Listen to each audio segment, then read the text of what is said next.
Hello Retro fam, and welcome to another rant, but this time it's not on FC27. This time we are talking about why I think SP Football Live chose the wrong base game. I saw that SP Football Live has announced that FL 2027 is in progress and will be releasing soon. At first I was excited, but one thing came up in my mind. This will still be PES 2021 gameplay with a few tweaks. Now I'm not saying the gameplay is bad, it's actually far from bad. PES 2021 feels like football a lot of the time, but I can't help but hate some of the gameplay aspects of it.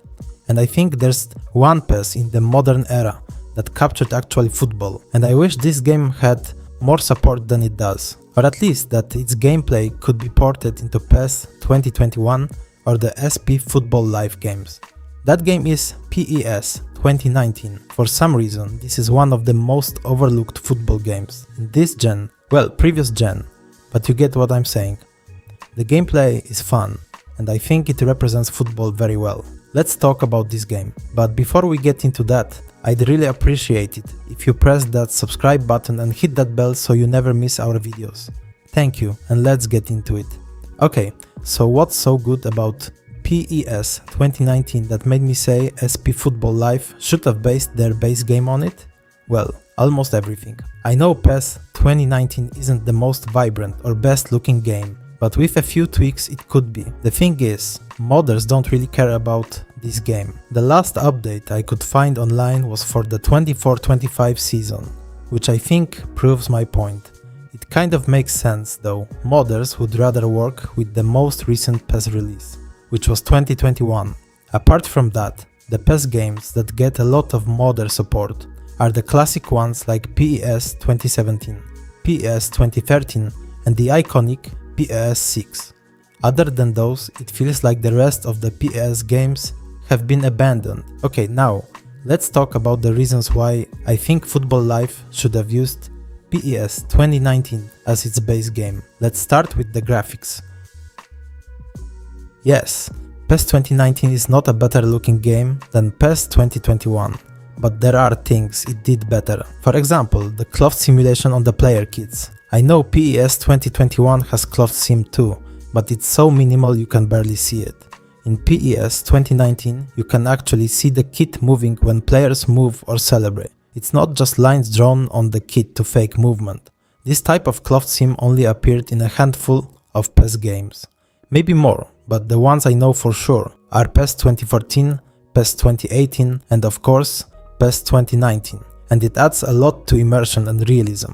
In the rain, the kit movement gets more subtle because the fabric sticks to the players' bodies. Yes, the kits look a bit thicker than actual football kits, but the motion is still there. On top of that, this game has some of the most realistic looking player faces for licensed players. Obviously the generics look off, but that's true in every PES game. Let's talk gameplay. And oh my god, I love it. Every football style you want to play fits, but sometimes the game wants you to be dynamic with how you approach it. You can't play the same style of football against every team.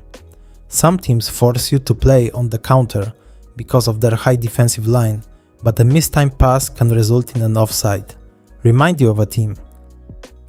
Others will drop depth, forcing you to either shoot from outside the box, work a couple of 1-2s to open up space for a shot, or play crosses if you've got a striker who's good in the air. And one thing I hate in PES 2021 that I never saw in PES 2019 is the constant lob balls from back to front every time you're playing as a small club. Yes, they might do it occasionally, but only when they actually see a chance for it to work. And that doesn't mean every team plays tiki-taka. No, every team has its own style, and they just get dynamic when they see an opening. The best part is that none of the AI's goals feel scripted. You can see your own defensive mistakes every time the AI scores. Or sometimes you're solid, no mistakes at all, but the AI still creates a good chance and punishes you for it. That makes for really good gameplay, especially in Master League. Oh, and did I mention the 1v1 near the corner flag? If you want to be that player, go for it.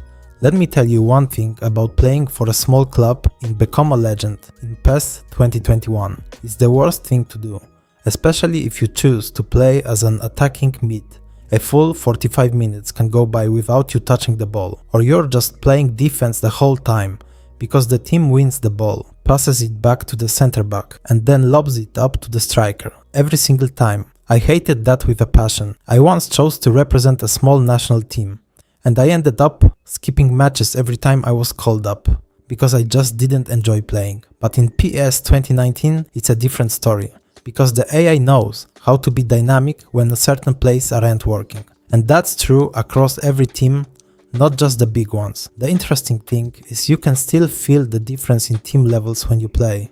Playing with a 3-star team against a 5-star team, you can genuinely feel like you're up against much better players. All I'm trying to say is, I think the gameplay in PES 2019 is superior to the gameplay in PES 2021 and SP Football Live. It might not be as complex, or have as many button combinations, or the most recent celebrations added, but when you play it, you have a lot of fun.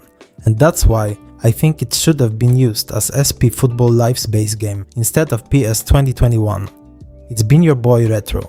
Hope you enjoyed the video, and see you guys in the next one.